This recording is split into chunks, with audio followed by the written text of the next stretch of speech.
Tej, let's move on to the Super Bowl rematch where the Chiefs go ahead and beat the 49ers.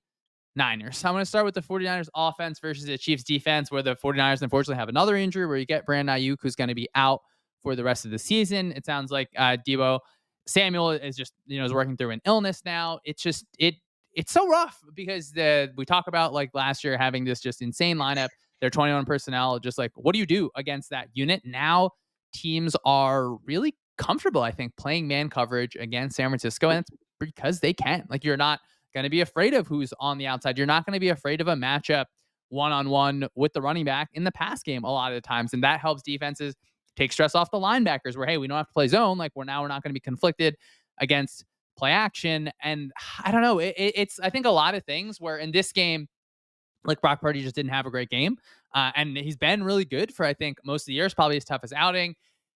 Obviously, like, you miss a ton of your players in terms of, hey, like, Brandon Ayuk is the isolated receiver. He can just win one-on-ones against man coverage so often, where he did have a nice throw to Ayuk earlier in the game. And, you don't have that. We think about, quarterback without their best threats. Like, that is a real problem with all of those interceptions. Like, the first interception, like, you just don't see the safety. Safety cuts off, makes the interception. The second interception, they pretty ended up taking credit for it. And Kyle Shanahan said it was on him as well, where, running a receiver's running a route in a specific way, balls, expecting the receiver in a different spot. And then that last interception kind of on the goal line where, like, it's just like a really tight window throw where, like, some guys can make that throw. Obviously he's getting kind of hit there, but then you have, like, that nice strip over the middle to George Kittle, but then, like, outside receivers kind of open down the field, and one is Kittle as well. But, like, those are underthrown deep balls where I think those can turn into even bigger gains if he gets the ball out there. So overall for the 49ers offense, it's just like kind of gritting my teeth a little bit, unfortunately, just based on some of the injuries, based on kind of how the ball has bounced a little bit and where they're at right now. Yeah. Starting with the 49ers offense, George Kittle is great. Like, I think he's having a really good season for them. But when they have just like so many injuries at pass catcher outside of Kittle, you're really starting to see the downstream effects of it, where Brandon Ayuk just did not have a good season overall. Missing camp, don't know what he's doing. I really respect the PTO life that he was taking during training camp this year, but like, Tayshia not was a good securing season. his future. Like, I feel like he's so justified in doing that. Like, he just No, got he is. injured, but Yeah, he has it secured now. Like, to I me, no, if I I'm T. Higgins and I'm watching this, I'm like, oh man, like, maybe I need to sit out even further. no. I mean, this injury, which obviously I hope he has a good recovery and everything, but like, it justifies why he wanted to get his money during this offseason. I'm just saying, like, I don't know if he necessarily was in football shape this season, and his play, I think, was not that good. So, like, you have him out there for part of this game, but then, like, Ricky Pearsall's first game, so, like, he has to get acclimated to the offense. Someone to watch out for, Jacob Cowing, where so, like, fantasy football or dynasty people, when they didn't have route run data, because like that was pretty hard to maintain from college, they like created this really cool stat that was receiving yards per team pass attempt, which is just like, all right, like, we're just going to kind of assume that this receiver is running routes on X amount of the pass attempts that their team is having. Jacob Cowing ranked second behind Marvin Harrison Jr.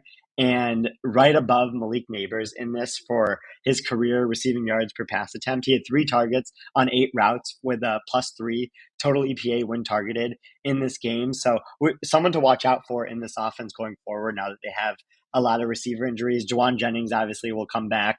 Deebo Samuel will come back. But, like, yeah, no Ayuk, no Christian McCaffrey. Like, there will be effects of that for sure. And Purdy just didn't have a good game there. But on the Chiefs defensive side, Trent McDuffie just loves playing against the 49ers. We talked about on the previous show how I like made a case for him possibly being Super Bowl MVP last year against San Francisco. In this game, he allowed 2 receptions on 5 targets for only 24 yards. And Steve Spagnuolo just felt really comfortable having him play press man coverage in this game because McDuffie is just that good at doing that. And on the other end, like, Watson was also having a good game and a good season for the Chiefs. So, like, losing him for the rest of the year is going to be really tough, as they probably just have to make that up in the aggregate. But McDuffie being that true number 1 corner helps this defense so much on his end of whatever side he's covering.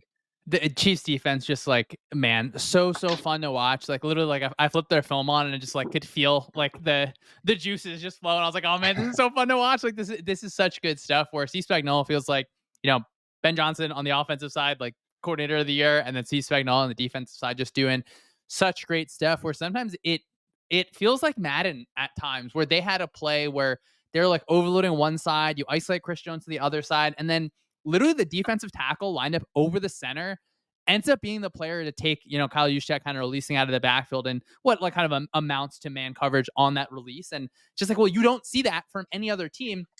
At the same time, you can't do that if Christian McCaffrey's there. So that is a little bit frustrating where like the 49ers, like you mentioned, all those receivers kind of coming up where now like Purdy has to kind of like create the chemistry with new guys. I mean, Juwan Jennings, you know how much we love Juwan Jennings, but certainly I think just like a great job by the Kansas City defense where, I mean, in a lot of ways they are kind of carrying the team, but you just get so many like fun rotations where they feel purposeful. There's like one or two times where it feels like Spag is saying, oh, I just want to try this for the sake of trying this. But it always feels like something is setting up another thing, or like, hey, we're going to play a ton of man coverage. We're going to make it look like we're just rotating into the usual kind of man coverage that everyone runs from a too high look where your kind of weak side safety is going to go ahead and work across the field. But now we're going to bump into kind of Tampa 2 off of that, have a different player kind of covering the opposite half of the field. So just a lot of fun from that defense. Anything else there, or should we flip over to the incredible Kansas City Chiefs offense that keeps on finding ways to win against the 49ers defense?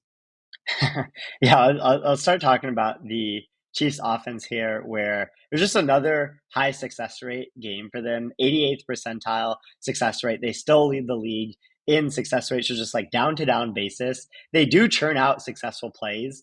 There's just no explosiveness in their offense where they had the schemed up deep shot to Xavier Worthy. Mahomes just misses on it. Like that would have looked like the Chiefs of 2018 through 2021 if they were able to hit that shot. But like the run game, I think is pretty good even without Pacheco. Where Andy Reid understood again in this game to just kind of use runs in between the tackle and then get the 49ers to flow in there and then really hit them outside on runs outside the tackle. So they ended up having 6 of those, with 5 of those rushes being successful. So 88.3% success rate there. And they're running really good when they run between the tackle and guard as well, and kind of that B gap area as well. They've been doing that the entire season, and kind of really hasn't mattered what running back they've had for that. Between Pacheco, Carson Steele, now Kareem Hunt being the lead back there, where all of them have had success running in between the tackles, and they found that against San Francisco as well. Yeah, it's a hilarious kind of mark on the Mahomes, obviously like a young career, but hopefully what is it continue a super long career where it's like, oh, this is just a high success rate offense. Like that's what we kind of have to deal with week over week. I do think they had some nice designs in this game where you're getting kind of switch releases to hold a cornerback a little bit, open up kind of another guy out there. They had a bunch of good examples where you're able to take advantage of motion, even in a play on the goal line that didn't end up in a touchdown where overall, like probably not the greatest Mahomes game. Certainly wasn't the greatest Mahomes game, but he still has the play extension superpowers where, one interception is a defensive tackle gets a deflection at the line, another is a receiver kind of trip. So, not really a kind of concern for me. But I will say there were a few times where like Travis Kelce is breaking open, which to me is a good sign, even though that, he wasn't really the target on the route or things weren't specifically designed for him. I think you just see that a little bit. And it's like, okay, well, like he should be able to shoulder more load as they go on. Do you like the same question as we asked for the other games? Did this one make you think any differently about the 49ers or the continued undefeated Kansas City Chiefs? I do think you have to feel a little bit lower on the 49ers, just because like the injuries that have started to pile up, but also like kind of having this trust or this high prior, and like Kyle Shanahan can kind of figure it out through a multitude of injuries or adversity or kind of whatever is thrown at him. And Brock Purdy can probably play well enough, but like this is a bad Purdy game. I don't know if Shanahan necessarily was like an elite play caller in this game. So feel a little bit lower on the 49ers offense. The Chiefs like offense is going to be fine. I don't know if they necessarily have like the explosiveness to blow teams out like they've had in years past, but like they just continue to churn out these games where their defense plays well enough to get them the lead, and then they have the rushing ability and Mahomes being able to scramble or kind of find some of the secondary receiving options to kind of do well in this game. So kind of feel neutral on the Chiefs coming out of it, and a little bit lower on the 49ers.